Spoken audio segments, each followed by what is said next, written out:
Apakah semua tai lalat bisa dilaser? Apakah semua tai lalat bisa diambil?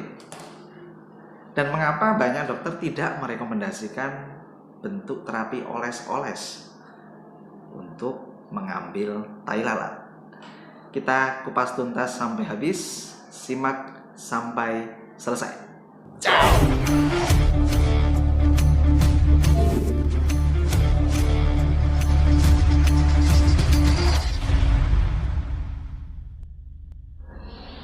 Oke, selamat datang kembali di channel saya. Kali ini saya tidak akan berpanjang kali lebar kali tinggi ya. Kita fokus bahas soal tai lalat. Mungkin bila kalian belum menyimak obrolan-obrolan soal tai lalat, soal penghilangannya, terus kemudian metodenya, terus biasanya kita kerjakan laser ya. Bolehlah kauterisasi bisa, pembedahan bisa ya. Kalian bisa simak di konten yang kemarin-kemarin kita cantumkan di situ, atau mungkin kita cantumkan juga di link deskripsi.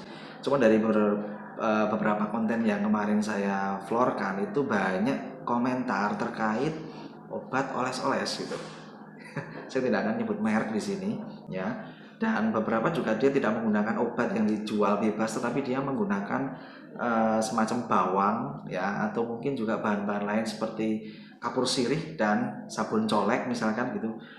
Nah, kemarin kalau kalian pengen lihat, ada satu kasus yang cukup menarik ya, soal penggunaan kapur sirih dan sabun colek ini, dan dia menimbulkan masalah gitu. Kalian bisa simak juga di konten di situ ya, mungkin saya cantumkan linknya. Oke, kita back to the topic.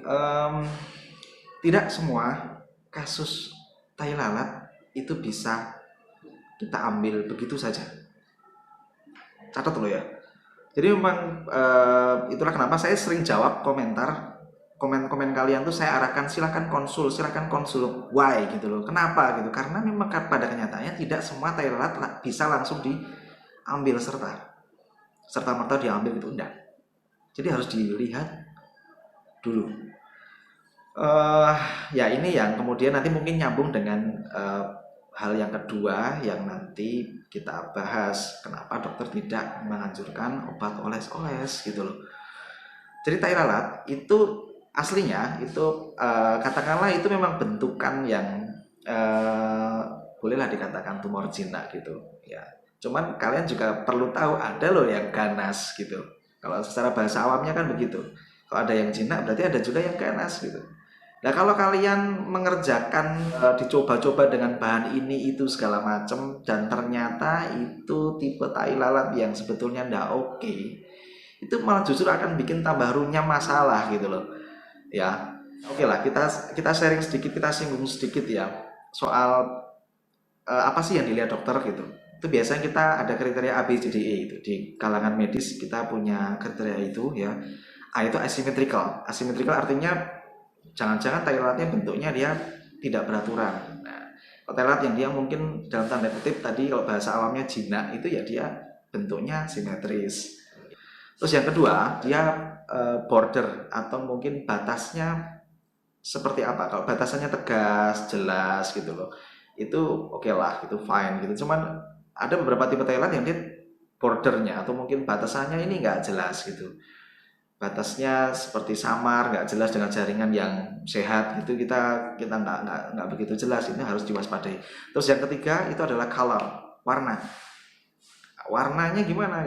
Thailand yang mungkin dalam tanda kutip tadi jinak ya, secara bahasa awam itu ya dia warnanya kehitaman gitu, coklat kehitaman, satu warna lah gitu. Tapi kalau dia ada warna-warna putih, ada warna campuran 2 atau 3 warna di situ, hati-hati, jangan-jangan itu termasuk yang tipe ganas. Yang keempat itu adalah diameter. Nah ini dikenal biasanya diameter kalau dia 6 mili lah, di bawah itu gitu mungkin dia lebih ke arah jinak gitu. Tapi kalau dia lebih dari itu, nah hati-hati gitu. Kemudian yang terakhir itu adalah enlargement, enlargement atau evolution gitu. Jadi bentuknya itu sejarahnya dia mungkin bentuknya seperti apa, kemudian dia berubah-ubah, atau juga dia ternyata pembesarannya cepat sekali gitu. Atau mungkin di situ justru sering kali muncul, apalagi ada perdarahan segala macam, sering banget gitu. Nah, ini kita harus lihat secara menyeluruh gitu. Dan kadang dokter melihat ini secara komprehensif, jadi secara keseluruhan ABCDE tadi bagaimana gitu. Nah, kalau misalkan ternyata ada indikasi bahwa itu bukan tipe yang bisa langsung diambil serta, kita pasti akan mengarahkan ke jalur yang memang semestinya. Oke, jadi tidak bisa langsung serta-merta dihajar begitu saja, itu tidak gitu. Ini harus dimengerti, ini nyambung dengan masalah tadi yang mau kita bahas yang nomor 2 gitu. Yang nomor 2 adalah kenapa dokter tidak menganjurkan atau mengadviskan untuk obat-obat yang oles-oles. Itu ya karena ini gitu. Takutnya memang kondisi tai lalatnya ternyata tipe yang dalam tanda kutip ganas ini jadi masalah yang baru gitu, karena jika itu memang ternyata bentukan kanker kulit, itu malah bisa jadi malah memberikan stimulus atau mungkin menjadikan kondisi menjadi jauh lebih buruk. Ini kalian harus mengerti dulu loh ya. Kemarin sempat saya di kolom komentar ada beberapa netizen ya yang mungkin dia sudah menggunakan metode oles-oles tadi dan works gitu, dan dia bela mati-matian mungkin dalam tanda kutip gitu, bahwa ini oke, ini bagus gitu. Kalian mesti ngerti bahwa yang kalian dapatkan itu sebetulnya adalah hasil dari trial error gitu loh. Kita nggak ngerti sebelum kita mencoba. Kalau itu dicoba dan tidak apa-apa, itu alhamdulillah kan harusnya bersyukur terbebas dari kondisi bahaya. Tapi kalau kalian misalkan mengerjakan itu dan ternyata runyam, masalah, siapa yang mau tanggung jawab? Jadi mengertilah, itu tidak ilmiah bahwa metode trial error itu akan menggantungkan atau dalam artian begini, berpotensi bikin masalah secara populasi besar gitu. Informasinya hanya coba-coba gitu loh, hanya dari testimoni, dan ketika dicoba seseorang pakai kebetulan tai lalatnya itu fine-fine saja dan tidak ada infeksi, alhamdulillah bagus gitu. Tapi kalau ketika dicoba di orang lain, dicoba trouble, bikin masalah, kulitnya rusak atau mungkin malah justru ternyata itu tipe kanker kulit, terus kemudian menjadi malah tambah runyam, siapa yang mau tanggung jawab? Oke, dimengerti di titik ini baik-baik gitu. Plus penggunaan yang oles-oles, kita nggak ngerti loh, misalkan bawang ya, bawangnya seberapa, higienitasnya bagaimana ya. Terus kemudian kalau kita menggunakan suatu zat misalkan kayak sabun colek dicampur dengan kapur sirih, campurannya seberapa banyak, dan kondisi Thailand kalian seperti apa, kita nggak ngerti, benar-benar blind banget gitu.